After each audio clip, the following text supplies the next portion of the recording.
प्रिय मित्रों, नमः संस्कृताय। मैं आपका यूट्यूब दोस्त चंद्रशेखर सिंह, छोटे से प्रयास से प्रयागराज से।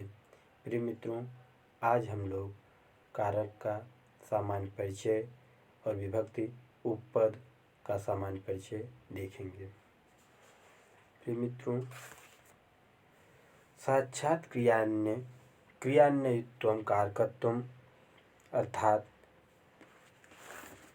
जिससे क्रिया का सीधा संबंध हो वह कारक है। कारक किस शब्द से बना हुआ है? कारक की शब्द की जो उत्पत्ति हुई है क्रि धातु ऋयुल प्रत्यय के जुड़ने से बना हुआ है, जिसका शाब्दिक अर्थ होता है करने वाला। कारक का शाब्दिक अर्थ होता है करने वाला। व्याकरण ग्रंथों में कारक शब्द की उत्पत्ति के लिए निम्नलिखित सूत्र दिए गए हैं, कई सूत्र बताए गए हैं। जैसे पहला सूत्र क्रियाजनकम कारकम, दूसरा सूत्र क्रियाजनकत्वम कारकम, तीसरा सूत्र क्रियाम करोत इति कारकम। अर्थात ऐसे शब्द जिनका क्रिया के साथ कोई प्रत्यक्ष संबंध स्थापित होता है वे कारक कहलाते हैं। जैसे हे मनुष्या न देवस्य पुत्रः जनदेवः स्वहस्ते कोशात् निर्धनेभ्यः ग्राम धनम ददाति, जिसे कह ददात पुत्र जय देवः ददाति। इस प्रकार से शब्द बनते हैं। कारक जो है संस्कृत में 6 प्रकार के होते हैं और हिंदी में कारक 8 प्रकार के होते हैं। कारक की संख्या का जो बोध कराए उसे विभक्ति कहते हैं। विभक्ति 8 बताए हैं जो हिंदी में है, और संस्कृत में जितनी 7 विभक्तियाँ होती हैं। और विभक्ति का सूत्र देख लीजिए। पहला सूत्र विभक्ति में संख्या कारक बोधयित्री विभक्ति। कारक संख्या बोधयित्री विभक्ति। कारकों की संख्या का जो बोध कराए वही विभक्ति है।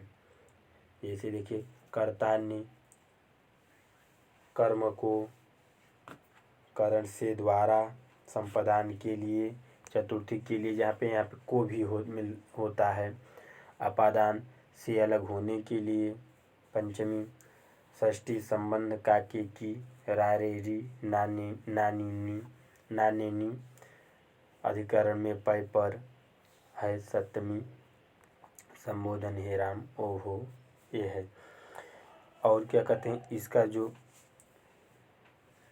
कारक का जो विभक्ति विधायक सूत्र हैं वो है प्रथमा का प्रातिपदिकार्थ लिंग परिमाण वचन मात्रे प्रथमा, और जो द्वितीया का होता है कर्ता का द्वितीया में होता है, कर्ता हो गया, द्वितीया में होता है कर्मणि द्वितीया, विभक्ति विधायक सूत्र बता रहे हैं।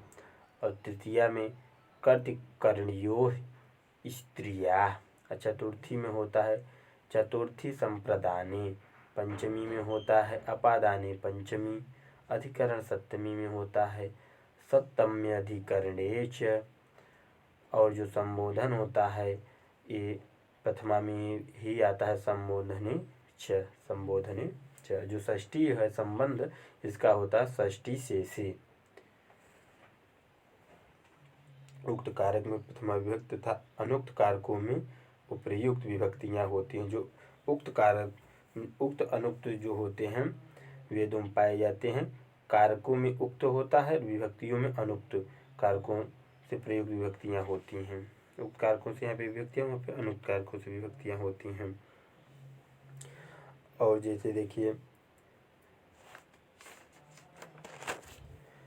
कर्ता अपनी क्रिया में जिसे सबसे ज़्यादा चाहता है उसी कर्म कहता है। जैसे कर्तु इष्टितम कर्म हो जाता है अपादाने पंचमी, ध्रुव अवधिभूत, ध्रुवम पाए अपादानम,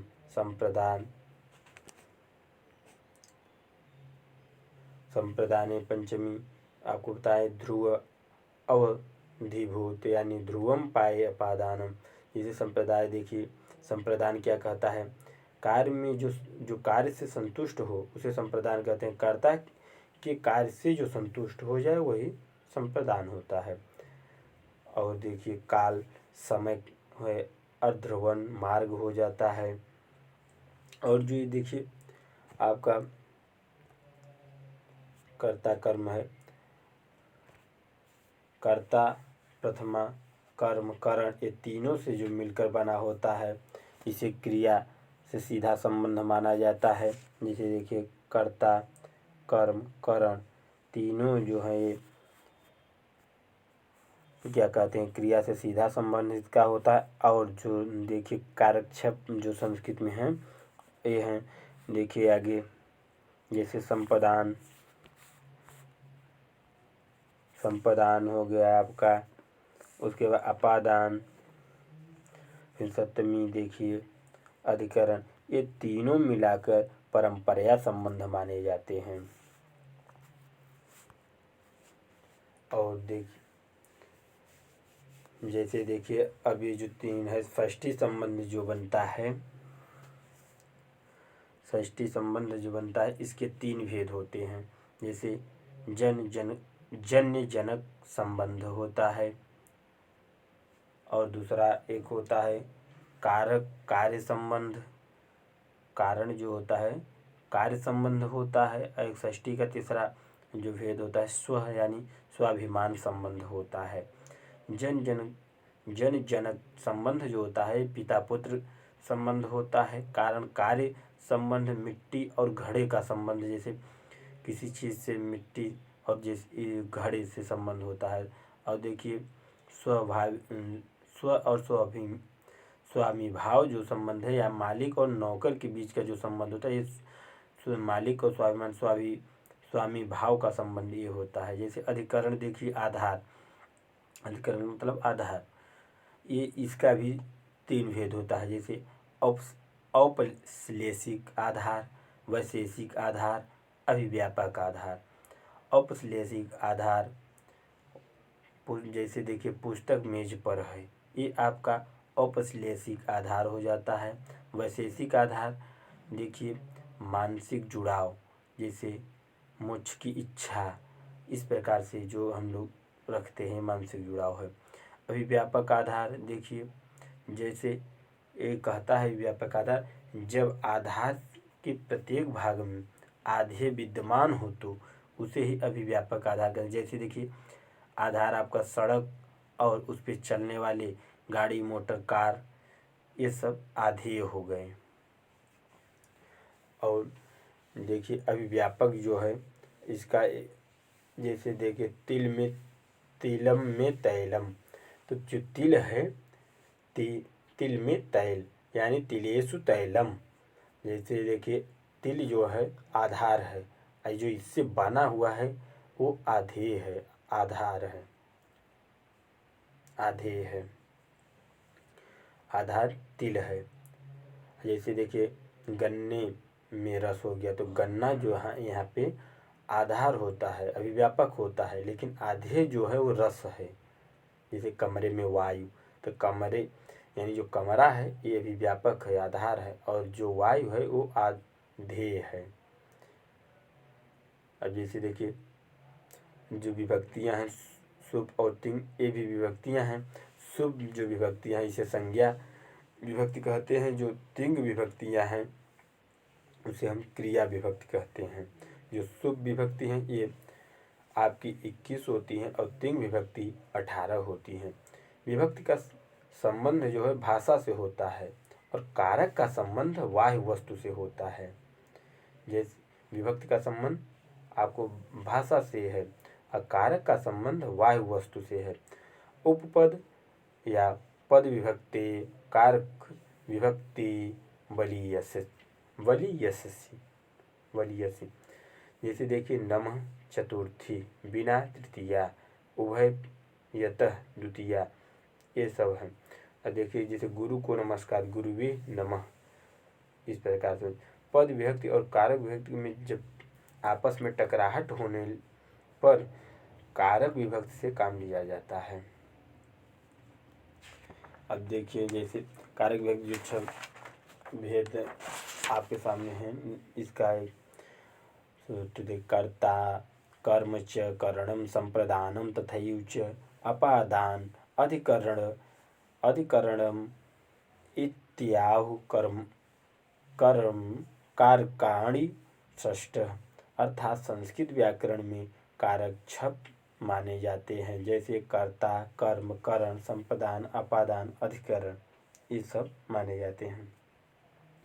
जैसे देखिए संबंध एवं संबोधन जो है, इसका देखिए संबंध एवं संबोधन का क्रिया के साथ कोई प्रत्यक्ष संबंध नहीं होता, अतः इन दोनों का मूल कारकों से शामिल नहीं किया जाता, परंतु कारकों की तरह व्यवहार होने के कारण इन दोनों को भी कारकों के साथ पद लिया जाता है। जैसे देखिए संस्कृत भाषा संयोगात्मक भाषा मानी जाती है, जिसके कारण संस्कृत में कारकों को शब्द के साथ जोड़कर विभक्ति रूप में लिखा जाता है। हिंदी भाषा वियोगात्मक भाषा मानी जाती है, जिसके कारण हिंदी में कारकों को शब्द के अलग अलग पर सर्ग रूप में लिखा जाता है। जैसे हे बच्चों, राम ने रावण को बाण से, सीता के लिए हे बालकः रामबाणनम, इस प्रकार से शब्द रामः बाणनम बाणेन सीतई, अयोध्या से रावण की लंका में जाकर मारा, इस प्रकार से है। जैसे देखिए हे बालकः में, हे बालकः में संबोधन हो गया, रामः में आपका कर्ता हो गया, रावणम में देखिए कर्म हो गया, वाणेन जो है वाणेन में करण हो गया, सीताए जो है यहाँ पे संप्रदान हो गया, अयोध्या यहाँ पे अपादान हो गया, यहाँ पे रावणस्य जो है ये संबंध है, लंकायाम जो है ये अधिकरण है। और मित्रों देखते हैं हम लोग विभक्ति जो है, इसका सूत्र है संख्या कारक बोधयित्री विभक्ति, अर्थात शब्द में जिस रूप के द्वारा उसकी यानी किसकी विभक्ति की संख्या, वचन एवं उसके कारक का बोध होता है, वो विभक्ति होते हैं। जैसे देखिए संस्कृत व्याकरण में विभक्तियाँ 7 मानी जाती हैं, प्रथमा, द्वितीया, तृतीया, चतुर्थी, पंचमी, षष्ठी, सप्तमी। संस्कृत में 7 विभक्तियाँ मानी जाती हैं, लेकिन हिंदी में 8 विभक्तियाँ मानी जाती हैं। आइए अब देखते हैं संबोधन क्या कहता है। संबोधन में प्रथमा विभक्ति ही मानी जाती है। जय के सूत्र एक वचनम संबुद्धि, संबोधन एक वचन का रूप प्रथमा विभक्ति एक वचन के रूप में थोड़ा भिन्न होता है, जबकि जिसके कारण संबोधन एक वचन के रूप को संबुद्धि के नाम से पुकारा जाता है। संबोधन का प्रयोग केवल संज्ञा शब्दों में ही किया जाता है, सर्वनाम शब्दों में संबोधन का प्रयोग नहीं किया जाता। देखिए विभक्ति के भेद, इन 7 विभक्तियों में भी पुनः 2 भेद माने जाते हैं। जैसे देखिए कारक विभक्ति और उपपद विभक्ति, ये 2 भेद विभक्तियों में जो 7 विभक्तियाँ इसके भी 2 भेद माने जाते हैं, कारक विभक्ति और उपपद विभक्ति। कारक विभक्ति क्या है? जब किसी वाक्य में क्रिया पढ़ के आधार पर विभक्ति प्रयुक्त होती है तो वह कारक विभक्ति कहलाती है। जैसे देखिए पिता पुत्राय क्रुध्यते, यहाँ क्रुद्ध जो है धातु है, क्रुध्यति क्रियापद है, के प्रयोग के कारण पुत्र शब्द में चतुर्थी विभक्ति का प्रयोग किया गया है, अतः इसे यहाँ कारक विभक्ति माना जाता है। अब देखिए उपपद विभक्ति क्या कहता है? उपपद विभक्ति देखिए क्या कहता है, ये कहता है जब किसी वाक्य में किसी अव्यय शब्द के आधार पर विभक्ति प्रयुक्त होती है तो उसे उपपद विभक्ति कहा जाता है। जैसे देखिए ग्रामम अभियत नद्यवहत, यानी यहाँ अभियतः जो है ये अव्यय शब्द के प्रयोग के कारण ग्रामम शब्द में द्वितीया विभक्ति का प्रयोग किया जाता है, अतः इससे उपपद विभक्ति माना जाता है। देखिए सूत्र उपपद विभक्ति कारक विभक्तिर्बलीयसी, अर्थात उपपद विभक्ति की तुलना में कारक विभक्ति अधिक बलवती होती है। कहने का तात्पर्य यह है कि यदि किसी वाक्य में कारक विभक्ति एवं उपपद विभक्ति दोनों एक साथ प्रयुक्त हों रही हो तो वहाँ पर कारक विभक्ति के नियम से कार्य लिया जाता है। और आगे आइए लिख देते हैं। उक्त या अभिहित कर्ता कर्म जो होता है इसके बारे में देखते हैं। जैसे किसी भी वाक्य में क्रिया कर्ता के अनुसार प्रयुक्त होती है तो कर्ता को उक्त या अभिहित कर्ता कहा जाता है। एवं यदि वाक्य में क्रिया कर्म के अनुसार प्रयुक्त होती है तो वहाँ कर्म को उक्त अभिहित कर्म कहा जाता है। उक्त या अभिहित कर्ता कर्म में सदैव प्रथमा विभक्ति ही प्रयुक्त होती है। अनुक्त या